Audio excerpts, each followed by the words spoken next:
Peut-on vraiment être propriétaire à vie à Bali? Voici dans cette vidéo la vérité que personne ne vous explique. Alors on me demande souvent, Gabriel, est-ce qu'on peut vraiment être propriétaire à vie? J'ai entendu que si on avait une société, on pouvait l'être. Est-ce qu'il n'y a que du leasehold? Est-ce que le freehold, on y a accès ou pas? Et dans cette vidéo, je vais tout vous expliquer. Comme ça, vous aurez toutes les réponses sur comment arbitrer vos investissements. Alors déjà, la première chose à savoir, c'est que la propriété à vie à Bali, ça s'appelle le hak milik. Seul un Indonésien peut avoir accès à un hak milik. Donc vous, si vous n'êtes pas indonésien, vous n'aurez jamais de titre de propriété à vie. Ce que vous pouvez obtenir en revanche qui s'apparente à un freehold, donc une durée de détention à vie, il y en a deux en fait. Ça va être des permis d'exploitation d'un terrain. Et donc il y a le Hak Pakai et le Haguna Bagunan, HGB. Donc il y a ces deux manières d'avoir du contrôle au long terme sur un terrain à Bali. En fait, tu ne possèdes pas le hak milik à vie, mais tu peux sécuriser un droit d'exploitation pendant 80 ans légalement, notamment en structurant via une PTPMA. Il y a 4 options pour exploiter légalement à Bali, donc reste bien jusqu'au bout pour tout comprendre. Donc la première, c'est le hak milik. Celui-ci, c'est le vrai type de propriété et il est réservé uniquement aux Indonésiens. Tu ne pourras jamais avoir de hak milik si tu n'es pas indonésien. Le deuxième, c'est le hak pakai. Et donc celui-ci, c'est un droit d'exploitation que tu peux avoir si tu investis en nom propre.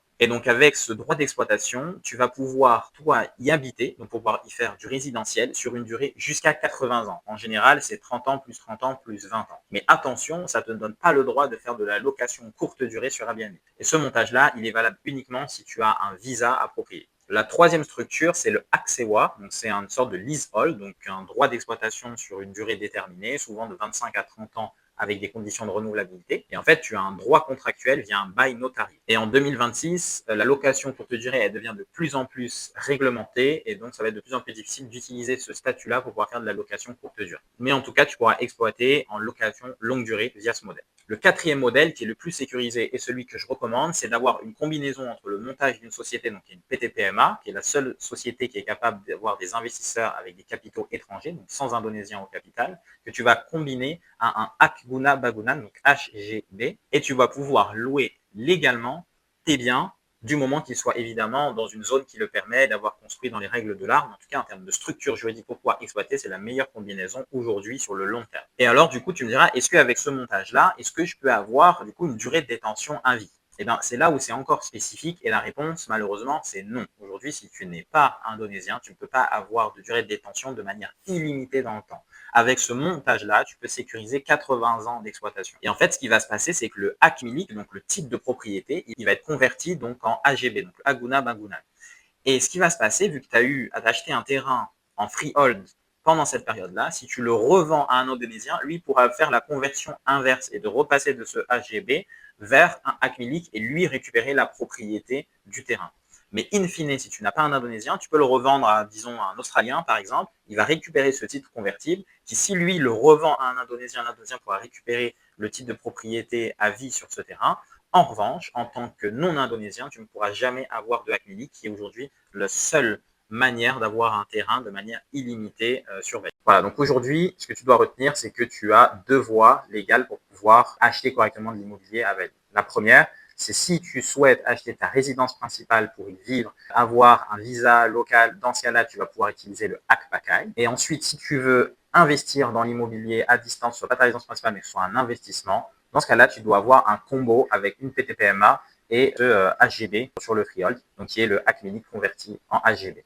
Voilà, c'est les deux seules manières de pouvoir l'avoir et tu es encore une fois limité à 80 ans. C'est pas illimité, c'est juste dans le cas d'une revente à un Indonésien, dans ce cas-là, ça se reconvertit à nouveau en hak milik. Et ce qui est dangereux, c'est qu'il y a beaucoup en fait de vendeurs de projets ou promoteurs ou peu importe d'agents immobiliers qui vont dire oui, c'est du freehold, c'est un hak milik et donc tu vas pouvoir avoir une propriété à vie. Mais non, si tu n'es pas indonésien, tu ne pourras pas, c'est 80 ans. Et si tu finis par le revendre à un indonésien, ce qui peut être une stratégie, hein, évidemment, de développer un projet dont le but est de revendre à des Indonésiens. Et dans ce cas-là, tu vas pouvoir effectivement acheter du freehold, revendre du freehold. Voilà, c'est la seule manière de pouvoir le faire. Le freehold aussi coûte plus cher que le leasehold, c'est pas pour rien, c'est parce qu'il y a cette spécificité de pouvoir reconvertir sur une propriété illimitée. Mais in fine, s'il n'y a pas d'Indonésien dans l'équation, ça ne marche pas. La seule manière de pouvoir l'avoir, c'est de vous-même avoir un passeport indonésien. Et pour pouvoir avoir un passeport indonésien, vu que la double nationalité n'existe pas en Indonésie, il faut faire une déchéance de nationalité. Donc, si vous voulez lâcher votre passeport pour convertir sur un passeport indonésien, c'est possible, mais avec évidemment beaucoup d'implications. Voilà. Et ce serait trop facile en fait d'avoir une double nationalité, sinon tout le monde en fait aurait un passeport indonésien et en fait ça ferait longtemps que si ces règles-là n'existent pas, donc le Bali appartiendrait à moitié aux Chinois, à moitié aux Russes, et en fait les Indonésiens seraient expropriés de leurs terres. Et donc c'est une manière de conserver pour que l'Indonésie appartienne toujours aux Indonésiens.